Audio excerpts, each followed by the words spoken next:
बिस्मिल्लाहिर्रहमानिर्रहीम अस्सलामु अलैकुम। من امیدوارم که حال شما خوب باشه انشالله. درس امروز را آغاز می کنم. در این درس می آموزیم اسم روزهای هفته. لطفاً بشنوید و تکرار کنید. شنبه، یک شنبه، دوشنبه، سه شنبه، چهار شنبه، پنج شنبه، جمعه. الان با این واژه ها پرسش می سازم. अब मैं इन लफ्ज़ों के ज़रिए सवाल बनाती हूँ. अव्वल, इमरूज़ चंद शंबे است. आज क्या दिन है. देवम, फरदा चंद शंबे است. कल क्या दिन है. सेवम, दीरोज़ चंद शंबे بود.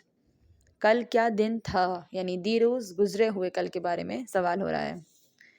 चहारम, यकशंबे बाद अज़ चंद शंबे است.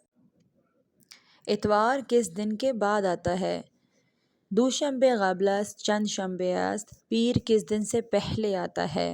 एक हफ्ते चंद शंबे दौरत. एक हफ्ते में कितने दिन होते हैं. आलान पासुक मिदहम. अब मैं जवाब देती हूँ. इमरूज़ चंद शंबे است. आज कौन सा दिन है. इमरूज़ सेह शंबे است. आज मंगल है.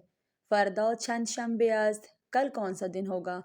फ़रदा चहार शंबे است. फ़रदा चहार शंबे است. कल बुध होगा.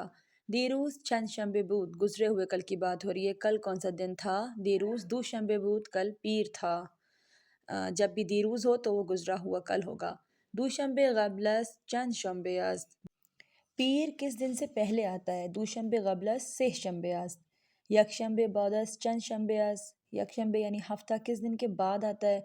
यकशंबे बाद अज़ शंबे است. यकशंबे शंबे के बाद आता है. एक हफ्ते चंद शंबे दौरान. एक हफ्ते में कितने दिन होते हैं. एक हफ्ते हफ्त शंबे दौरान.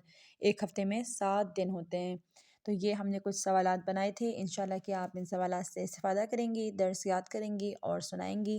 वस्सलामु अलैकुम व रहमतुल्लाहि व बरकातुहू.